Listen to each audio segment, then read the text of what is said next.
একজনের সিদ্ধান্তে কেন কাঁপছে সিন্ডিকেট? বাংলাদেশের অর্থনৈতিক বিপ্লব। ভূমিকা। বাংলাদেশের অর্থনীতিতে দীর্ঘদিন ধরে কিছু সিন্ডিকেট বাজার নিয়ন্ত্রণ করে আসছিল।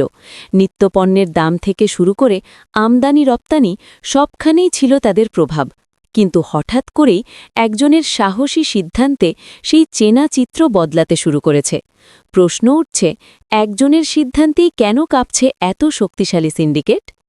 সিন্ডিকেট কিভাবে বাজার নিয়ন্ত্রণ করত? দীর্ঘদিন ধরে কিছু প্রভাবশালী ব্যবসায়ী গোষ্ঠী কৌশলে কৃত্রিম সংকট তৈরি করত, পণ্যের দাম ইচ্ছে মতো বাড়াত, সাধারণ ভোক্তাকে জিম্মি করে লাভ তুলত। এই সিন্ডিকেটের বিরুদ্ধে ব্যবস্থা নেওয়ার সাহস খুব কমই দেখা গেছে। যেই সিদ্ধান্তে পাল্টে যেতে শুরু করে পরিস্থিতি।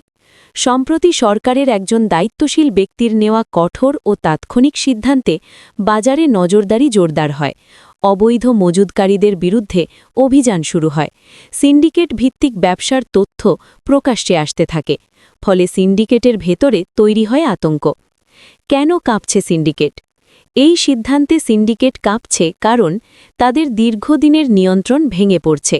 অতিরিক্ত মুনাফার পথ বন্ধ হয়ে যাচ্ছে। আইনি ঝুঁকি বাড়ছে। সাধারণ মানুষ ও গণমাধ্যম সচেতন হচ্ছে। একসময় যারা অদৃশ্য শক্তি ছিল তারাই এখন প্রকাশ্যে প্রশ্নের মুখে। সাধারণ মানুষের জন্য কী বার্তা? এই ঘটনাটি প্রমাণ করে সঠিক সিদ্ধান্ত নিলে পরিবর্তন সম্ভব। একক নেতৃত্ব বড় পরিবর্তনের সূচনা করতে পারে। বাজার ব্যবস্থায় স্বচ্ছতা ফেরানো যায়। এটি বাংলাদেশের জন্য এক ধরনের অর্থনৈতিক বিপ্লবের সূচনা বলেই মনে করছেন বিশ্লেষকেরা।